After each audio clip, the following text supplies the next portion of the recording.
Hello, it's Randi Rhodes. Here's a clip from our show, and go to randyrhodes.com for the whole thing and a podcast. Buy a stinking podcast. Mary had a little man. The fault. We believe that all men are created equal. To the magnificent mosaic that is America. From radio beacon to radio beacon. I have a dream today. Change has come to America. Believe me. Knock, knock. Who's there? It's a figment of your imagination. Randi Rhodes Show.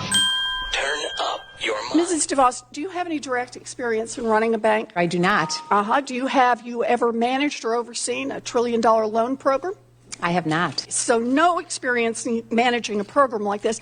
So you have no personal experience with college financial aid or management of higher education.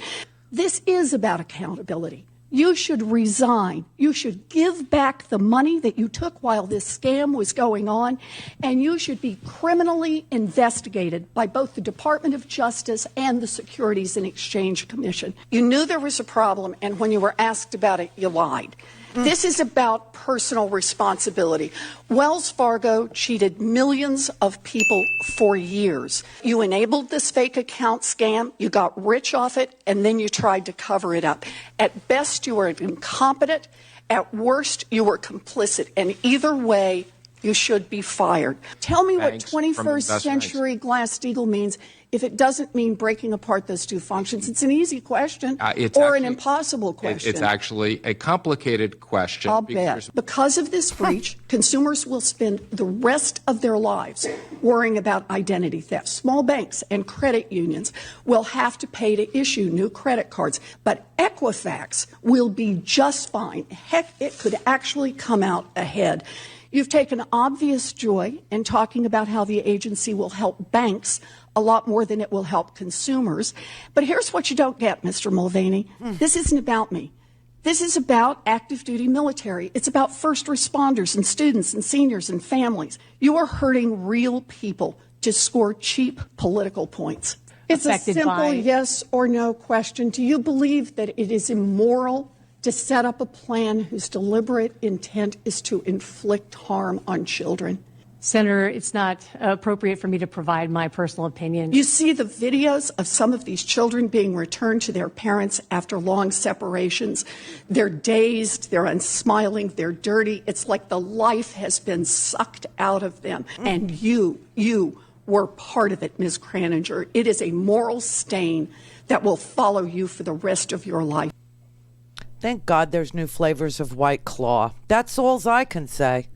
She's out. Elizabeth Warren has dropped out. And quite frankly, that's one thing she didn't have a plan for, because she's not endorsing anybody today. She couldn't get more than a handful of delegates, and Donald Trump technically got elected president. What kind of a country is this? I mean, apparently America prefers a dumb con man, a liar and a cheat over a smart woman. Who knew? Oh, God. That's what I'm saying. Thank God there are new flavors of White Claw. I hope you saw them, because they look really delish. I've seen the mango. It's been in, boxes around my supermarket for quite some time. But now they did a whole second lineup of White Claws. So there's like watermelon, which I can't wait, and there's lemon. So that makes me, look forward to something. But I don't know what it is about this country. I told you when I was looking at the exit polls, and she had to have seen them too yesterday, that women's first choice was Elizabeth Warren, with white men number 4, fourth place. Here is a country where they elect a guy who has nothing but contempt for his cult members. Why? Because they are pathetic in his eyes, because they fall for his crap. They fall for his lies. And he laughs at them behind their back. He laughs at them. He mocks them. I love the poorly educated. Okay? He hates disabled people. He mocks them. He, mimics them. Rush Limbaugh does it too. I mean, these are people that they're like Groucho Marx in that, he wouldn't be a part of any organization that would have him as a member either.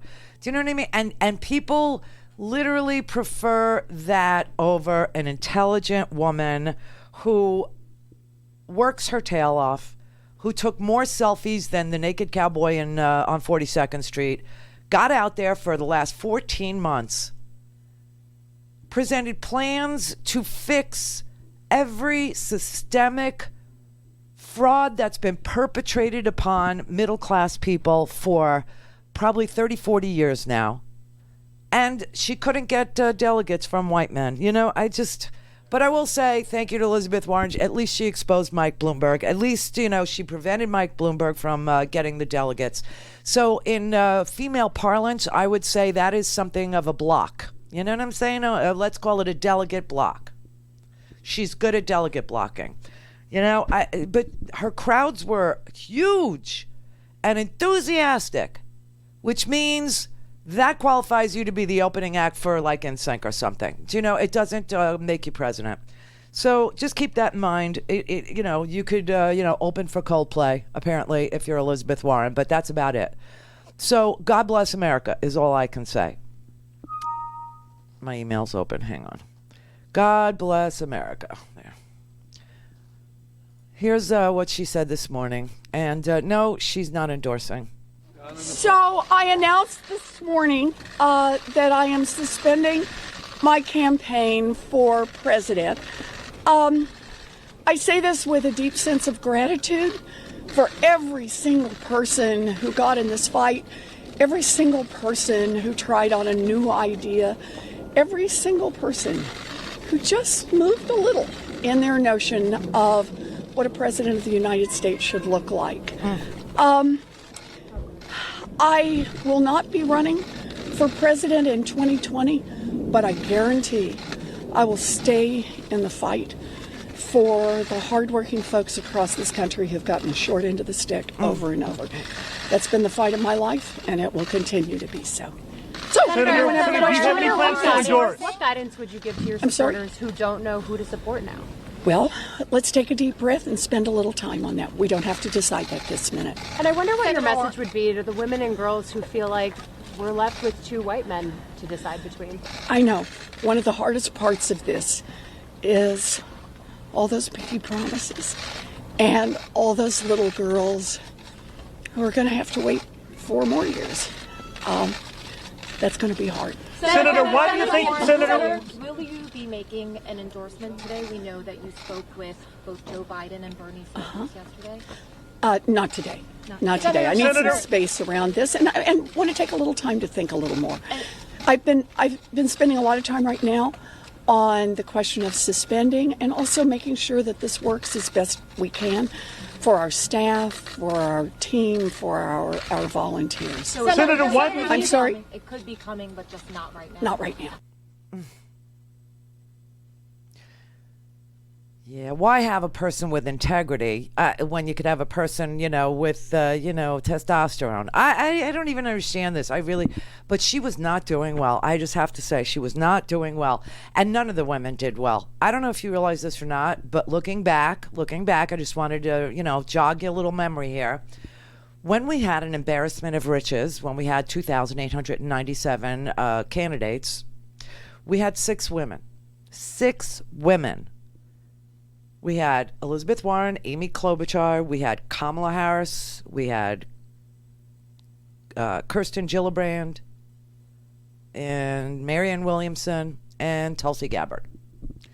We had 6 women trying to run for president of the United States of America, and now we're down to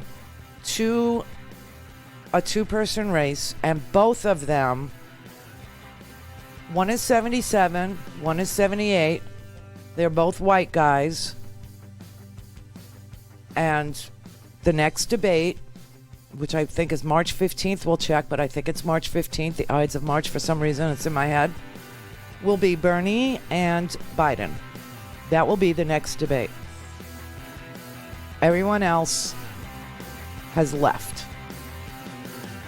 6 women, all gone. People were talking to me yesterday, right? You heard the phone call. What about a ticket of Biden and Kamala?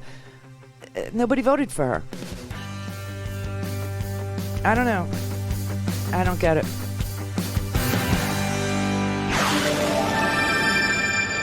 RandiRhodes.com for the whole thing and a podcast. Buy a stinking podcast.